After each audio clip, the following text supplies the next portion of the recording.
Donc comme je l'ai dit Ilan, je me suis basé pour notre discussion sur quelques-uns de vos livres, mais nous nous rapporterons le plus possible à l'actualité de la situation en Palestine.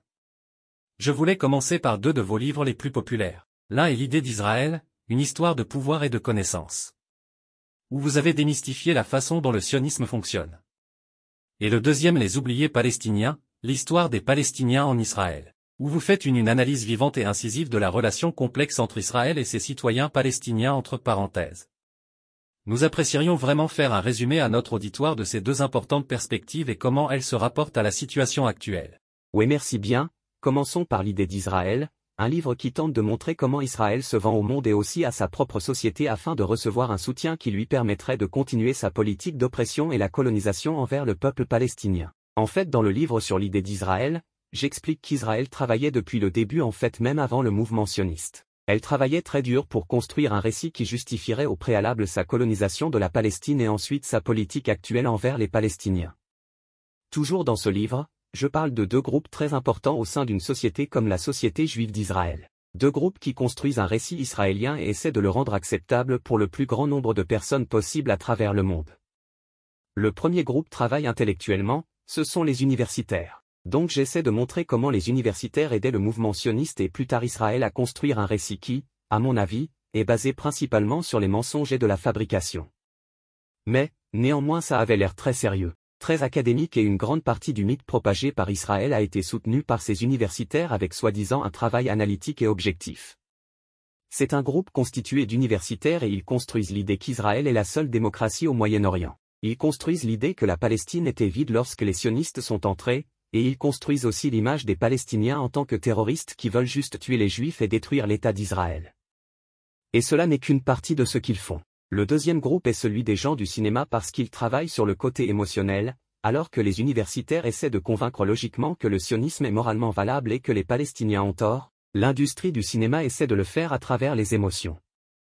Donc j'ai analysé l'impact de l'industrie cinématographique israélienne et mondiale parce que je pense qu'elle a joué un rôle très important dans la construction d'un soutien consensuel pour Israël. Avant de passer à l'autre livre, je pense aujourd'hui que cette image construite avec l'aide des universitaires et les gens du cinéma, heureusement cette image ne tient plus vraiment durant ce siècle. En effet, malgré les efforts des universitaires et malgré les efforts du cinéma ou de la télévision, les gens connaissent trop bien la réalité sur le terrain et ce n'est plus aussi simple que les universitaires israéliens soient acceptés comme sérieux s'ils continuent à soutenir le récit sioniste. Aussi, de plus en plus de gens de la culture dans le monde sont moins confortables avec les films israéliens totalement en faveur au récit israélien. En fait, les seuls films israéliens primés dans le monde sont ceux qui contestent le récit sioniste. C'est important pour aujourd'hui parce que ce que nous voyons aujourd'hui dans la réaction internationale à Israël et à sa politique à Gaza dans ces 3 derniers mois, c'est que les sociétés civiles dans le monde, les sociétés en général sont totalement en soutien aux Palestiniens. Et ils manifestent par millions pour exiger que le gouvernement, ils font pression sur les gouvernements au pluriel pour que Israël arrête le génocide à Gaza. Et pourtant ce que nous constatons, c'est que les gouvernements ne le font pas, ils ne le font pas. Non pas parce qu'ils ont été convaincus par les travaux des universitaires israéliens ou parce qu'ils ont été convaincus par le travail des gens du cinéma israélien.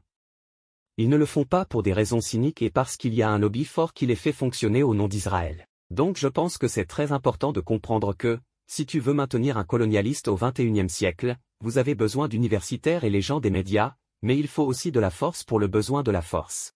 Maintenant le deuxième livre parle d'un groupe qui est vraiment important surtout pour moi, il est important pour le futur. 20% des Israéliens citoyens sont des Palestiniens qui sont restés après 48, ils sont également mal compris dans le monde arabe. Je veux dire les gens du monde arabe parfois leur demandent si vous êtes citoyen israélien alors vous êtes juif, c'est une situation compliquée. Je pense qu'il est important avant tout de savoir que s'ils sont restés en Palestine ce n'est pas parce qu'ils ont collaboré avec n'importe qui mais parce qu'ils se sont débrouillés pour rester, ce qui est génial car sinon il n'y aurait aucun Palestinien là-bas. Et deuxièmement, au fil des années, ce groupe est parfois confronté à une situation bien plus compliquée que l'occupation directe, parce qu'ils peuvent voter, ils peuvent être élus donc soi-disant ils ont des droits civils, mais comme le montre le livre ce n'est pas vraiment la situation. En fait ils vivent vraiment dans une sorte de système d'apartheid mais pas celui qui peut être facilement détecté comme c'était le cas en Afrique du Sud, c'est plutôt plus des barrières invisibles. Ce que je prétends dans le livre et ce qui est encore une fois pertinent pour nos jours, c'est que depuis le début du XXIe siècle et à cause de la transformation du système politique israélien de plus en plus de politiciens israéliens ont arrêté de jouer au jeu de la démocratie. Jusqu'à la fin du XXe siècle ils essayaient de maintenir un équilibre entre être un État juif raciste d'une part et aussi être une démocratie et ont inventé cette idée selon laquelle Israël est une démocratie juive, ce qui est impossible. Il n'y a pas de démocratie islamique. Il n'y a pas de démocratie chrétienne, il n'y a pas d'État démocratique hindou, la démocratie n'est pas une question de religion, la démocratie concerne les droits de l'homme et les droits civils. Mais de toute façon, la plupart des Israéliens ne veulent plus de cette démocratie. Ils veulent un État raciste théocratique juif. Et donc cette communauté qui compte aujourd'hui 2 millions de Palestiniens sont en grand danger parce que ce genre de politique oppressive ne sera pas seulement dirigée vers les Palestiniens de Cisjordanie et la bande de Gaza mais aussi vers les Palestiniens en Israël. Le côté positif de cela, je pense que c'est le seul groupe de Palestiniens qui connaît la société juive en Israël, pas seulement les soldats et colons.